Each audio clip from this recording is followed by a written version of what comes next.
What do you think of when I say technology? A phone? Computer?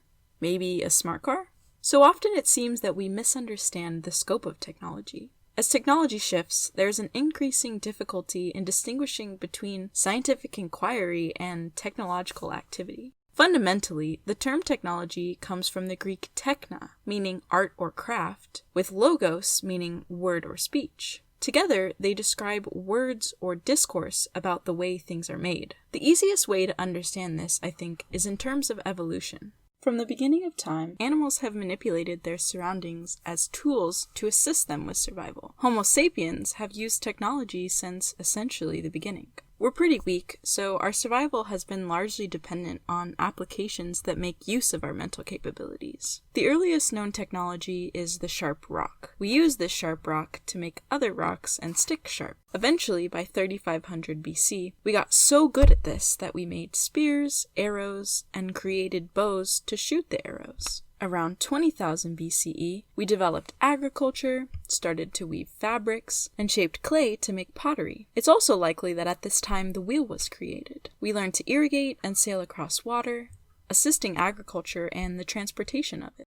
While technology was progressing, so too was culture. People began to live together in settlements, started ritual life, which we'd probably refer to now as religion, and traded between different groups. We discovered and manipulated metals to create more advanced tools, as well as to create ceremonial items. We first used copper, then found bronze, and eventually shifted to iron. By 500 BCE, humans had created iron plows, fine metalwork, complex architecture, glass, and the water wheel. Life was pretty great. We had clothes, grew our own food, made processing food and products relatively simple, traded with others to get things we couldn't make or grow ourselves, and for the most part had shelter and weapons that kept us safe from the wild. Then things got a bit more complex. In 850 CE, gunpowder was discovered by accident by the Chinese and was later spread to Europe. In 950, humans created the windmill, first horizontal, then vertical, to power the processing of grains, spices, wool,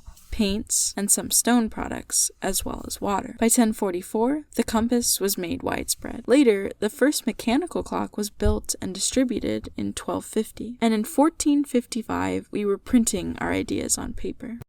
Then came the Industrial Revolution.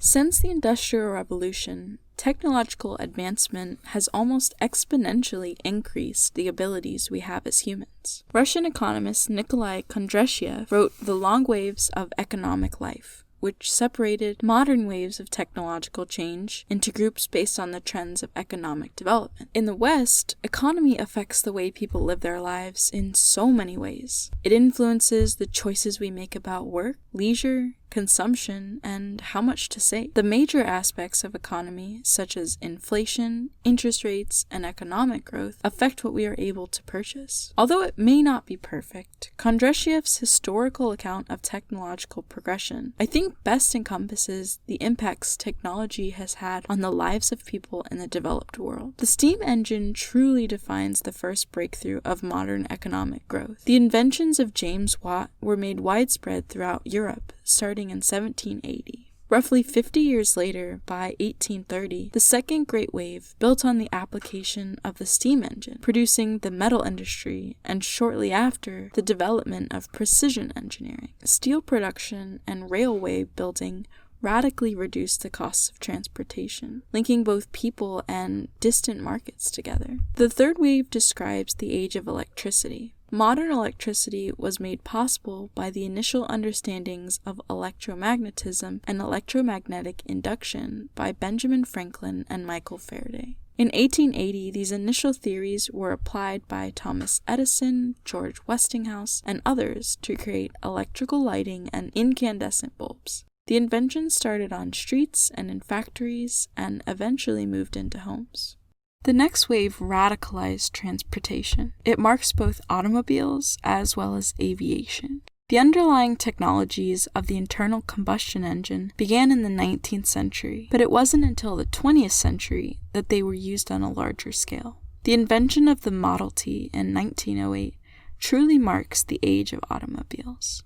The massive expansion of transport allowed for the growth of major cities and chemical industry, bringing new materials such as explosives, fertilizers, dyes, and eventually polymers, including plastics. As economist Jeffrey Sachs describes, the mass production of automobiles and trucks deeply transformed the way we live, where we live, how we produce goods, and the way we ship and trade goods in the economy. The most recent wave of technological change is information and communication technology, or ICT. It roughly began in 1970. The ICT revolution, currently still in progress, builds on all the previous waves of scientific and technological innovations. Intellectuals such as Alan Turing, John von Neumann, and Claude Shannon pioneered the basic concepts of digital information and computation. The fundamentals are based upon the realization that complex information could be stored as zeros and ones to later be processed at unimaginable speed through transistors and fiber optics. The ability to store, process, and transmit data throughout the globe became useful for every sector of the economy. Creating networks not only revolutionized industry, but was influential to conversing with others across the globe. World War II specifically gave rise to countless technologies, including semiconductors, radar, digital communications, computers, coding, and many others. From there, the inventions evolved into handheld devices, such as the mobile phone,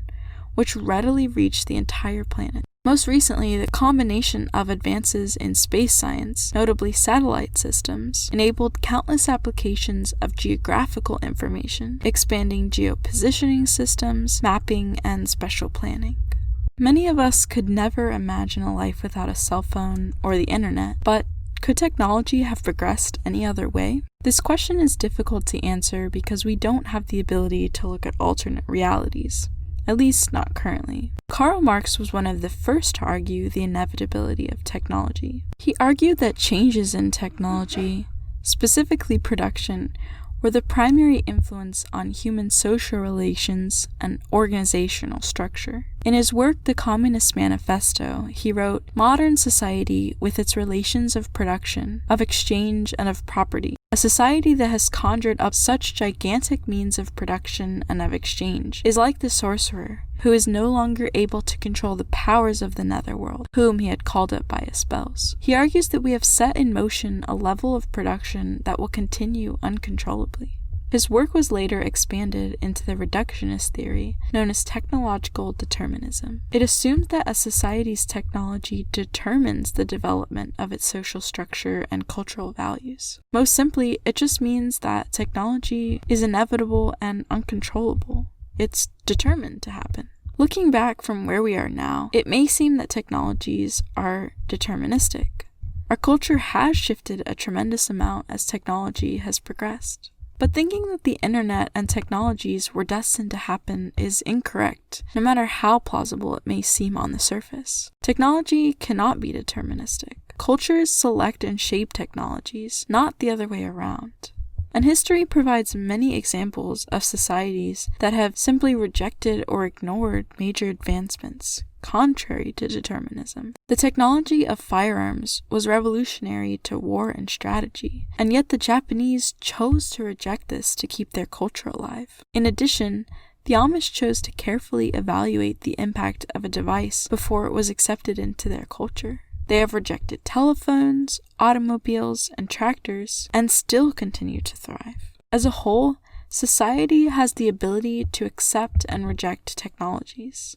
Any progression of technology is determined by its acceptance into culture. As a variety of human cultures attests, there have always been multiple possibilities, and there seems no reason to accept a single vision of the future. A more useful concept than determinism is technological momentum, which acknowledges that once a technology has been designed to certain specifications and put in place in society, it has a rigidity and direction that can seem deterministic to those who use them because they are most advantageous for that time and location in society. The next wave of technological change appears to be renewable energies, although this wave has yet to come to the entire globe. These technologies could allow an increase in certain consumption patterns without affecting destructive change on the planet. The 6 major renewable energies currently include solar, wind, hydroelectric, geothermal, ocean, and biomass. And I know what you're thinking. Why didn't she include nuclear? I consider nuclear non-renewable. Renewable energies and the sustainable technologies they run seem to have great advantage, especially as they are increasingly developed and refined. But of course, it is important to note that there is nothing without disadvantage. Biofuel should never outcompete the need for food. Hydroelectric shouldn't displace the homes of many due to flooding or inhibit the passage of animals through the space. Overall, in comparison to current fossil fuel usage, renewable energies are still by far less impactful on the environment. To follow a path into sustainability and mitigate carbon emissions, a transition into renewable technologies from traditional energy sourcing may be advantageous. However, they will not transition into culture on their own. The progression of technology is a part of culture rather than an unrestrained and separately evolving entity. How technology evolves is dependent on the culture we want moving forward. Where do you think culture is leading technology? Will sustainable technologies be the next wave of change? And how will it get there? Let me know in the comments. Thanks for watching. New content will be posted every week.